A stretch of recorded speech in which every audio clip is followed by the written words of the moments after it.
Welcome to Afperiode.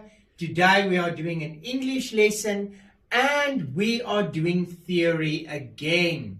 The previous lesson we did folk tales. Today we are doing narrative text. So narrative text, guys, is a story. Point.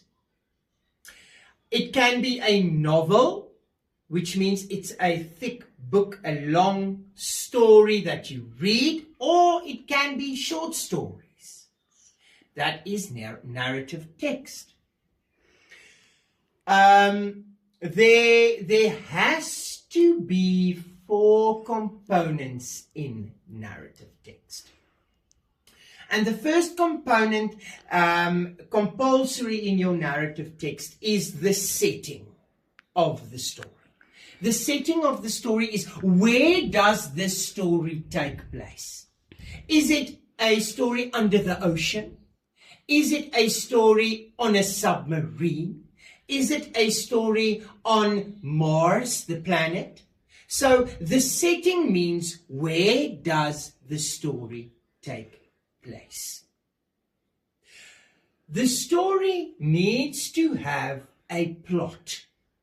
A plot is a storyline, something big that must happen in the story to catch the audience attention. There must be a plot in the story. The story or the narrative text must have characters. Without characters, you cannot have a novel. You cannot have a short story. So we need to have characters in our narrative text. The last thing that a narrative text must have is a conclusion. In other words, the story must have an ending, a conclusion. The story can't just end in the middle of nowhere. So it's very important for the narrative text to have a setting, plot, characters, and a conclusion.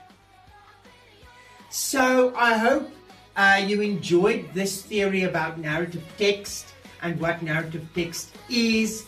And I will see you in the next Afperiode. Enjoy your break. Goodbye.